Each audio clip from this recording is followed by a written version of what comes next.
Jio యూజర్లకు Reliance good news చెప్పింది. ఈ ఏడాది దీపావళి నుంచి ఏఐ క్లౌడ్ స్టోరేజ్ సేవలను ప్రారంభించనుంది. అంతేకాదు వెల్కమ్ ఆఫర్ కింద జియో యూజర్లకు 100 GB ఉచిత స్టోరేజ్ ని అందించనుంది. ఇక ఈ మేరకు రియల్స్ ఇండస్ట్రీస్ అధినేత ముఖేష్ అంబానీ కంపెనీ ఏజీఎంతో దీనిపై కీలక ప్రకటన చేశారు. అయితే రిలయన్స్ 47వ వార్షిక సాధారణ సమావేశం జరిగింది. ఈ సందర్భంగా దాదాపు 35 లక్షల మంది వాటాదారులను ఉద్దేశించి చైర్మన్ ముఖేష్ అంబానీ ప్రసంగించారు. కృత్రిమ మేధను అందిపుచ్చుకొని తమ యూజర్ల కోసం ఏఐ ప్లాట్ఫామ్ జియో బ్రెయిన్ ను తీసుకొస్తున్నట్లు తెలిపారు. తక్కువ ధరకే ఏఐ మోడల్ సర్వీసులను అందిస్తామని తెలిపారు.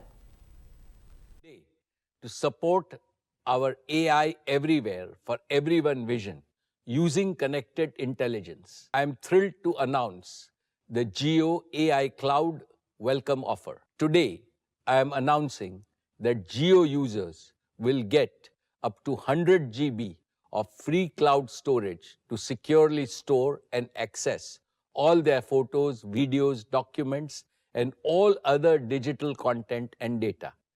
And we will also have the most affordable prices in the market for those needing even higher storage. We plan to launch the Jio AI Cloud welcome offer starting Diwali of this year, bringing a powerful and affordable solution where cloud data storage and data-powered AI services are available to everyone today. To support our AI everywhere for everyone vision using connect